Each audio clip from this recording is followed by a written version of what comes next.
Even the country's oldest Latino civil rights group came out against it, yet AOC keeps defending it, saying gender is fluid, language is fluid. Yes, and Latino voters are fluid. Intersectionality and the importance of shutting the fuck up about it.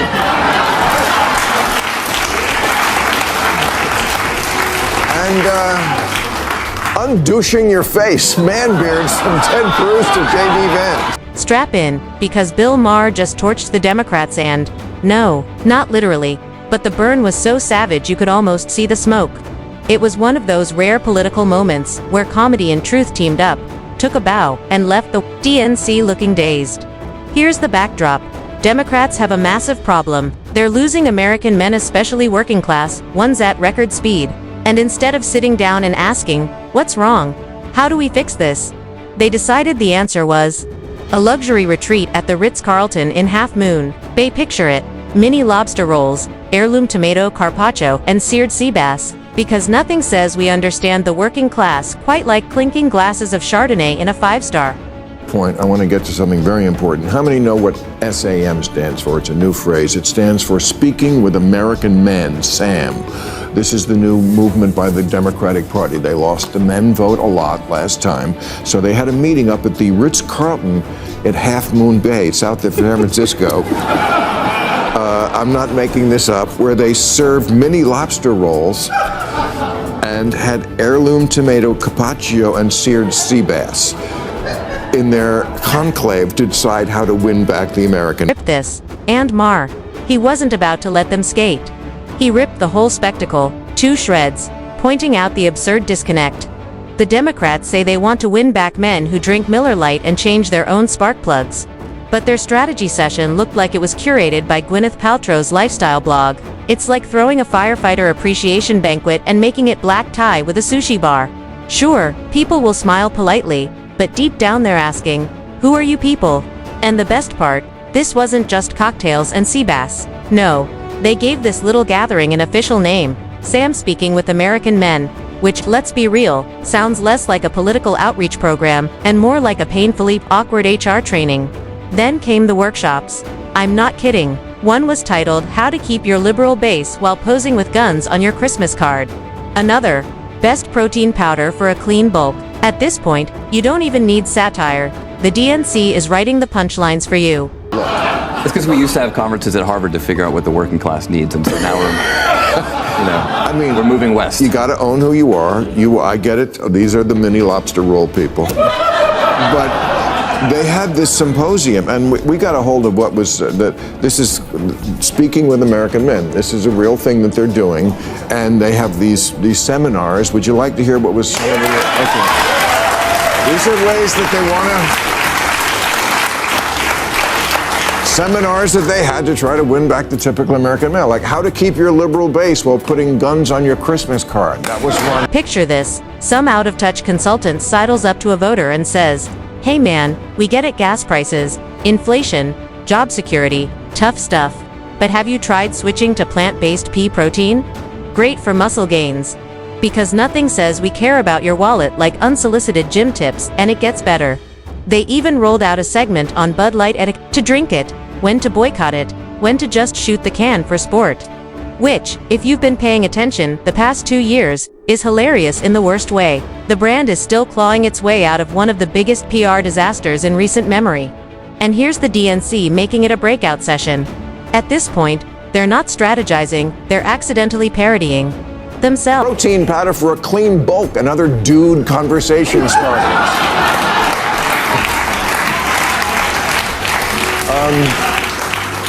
Bud Light etiquette, when to drink it, when to shoot it. Point here cuts deep. The Democrats aren't just missing the target, they've wandered off the firing range entirely. Instead of hammering the economy, inflation, or America's role on the world stage, they're busy rehearsing fake guy talk for voters they clearly don't get. The whole thing feels less like genuine outreach and more like a cringy influencer, desperate to go viral on TikTok. And then because it wasn't absurd enough, they threw in the fishing bit. Yes, fishing. Framed as the odd pastime of working class men, unlike say pickleball.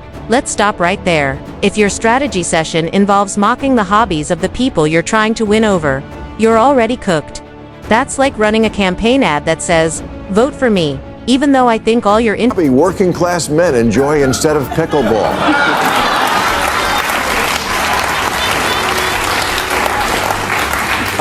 The only scene that you're obsessed with in Titanic, hint, it has tits. Just when you thought it couldn't sink lower, Maher dragged out another DNC male voter reconnection idea, this one referencing Titanic, specifically the nude scene, because apparently the new Democratic playbook isn't about policy, it's politics meets Maxim magazine.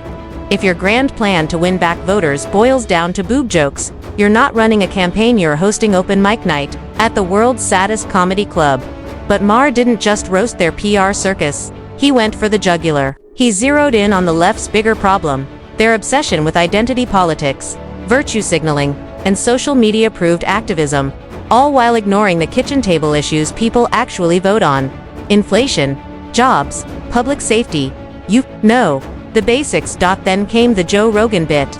Maher reminded everyone that Rogan, once embraced as the cool, relatable guy in the left's orbit, has basically peaced out. Why? Because even he can't recognize what the left has morphed into. When Joe Rogan is saying, "Yeah, you lost me. You've officially gone off the deep end." Mythical fight scenarios to man up your Joe Rogan appearance. The quote's a hyperwoke, self-parodying movement where masculinity is treated like a disease. And uttering even a slightly unapproved opinion gets you excommunicated. Meanwhile, Joe Rogan's out there hunting, lifting, and having honest, unfiltered conversations, shockingly, the kind millions of people actually like. And here's the kicker, this isn't just about men. It's about voters and general people, fed up with being condescended to, labeled, or told what their priorities should be. And the importance of shutting the fuck up about it.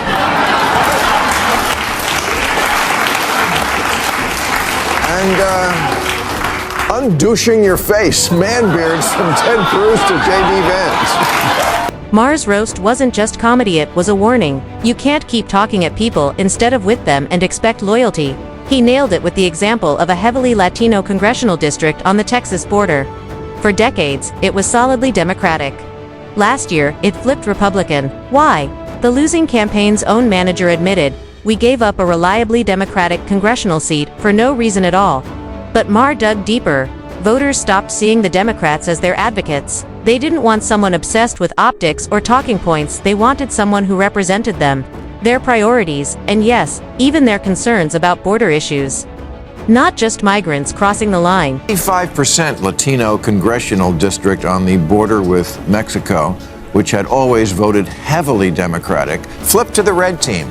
And the campaign manager for the losing Democrat said, "We gave up a reliably Democratic congressional seat for no reason at all. We deserve to know why." Well, aside from your terrible attitude, I'm going to tell you why. Because these voters stopped seeing your candidate as their lawyer. That's why. Their message to you was, "I'm an American now. I'm here. Be my lawyer, not the lawyer for the migrants showing up in my backyard."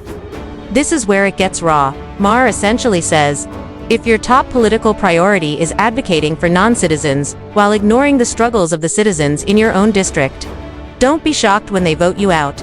And he's right. When fentanyl overdoses are killing thousands every year, and your focus is Twitter fights over pronouns instead of stopping the crisis, people notice and they don't forget. Speaking of pronouns, let's talk about the Latinx fiasco, a term cooked up in academic circles and Twitter feeds that almost no actual Latino person uses or even likes. Polls show the vast majority of Latinos don't identify with it. Some even find it offensive. Yet Democrats ran with it as if it were the next "Yes We Can." Maher skewered this too, pointing out that even the country's oldest Latino civil rights group came out against it. Much Latinos despise the woke term Latinx. It's about as popular with them as a reboot of Speedy Gonzales.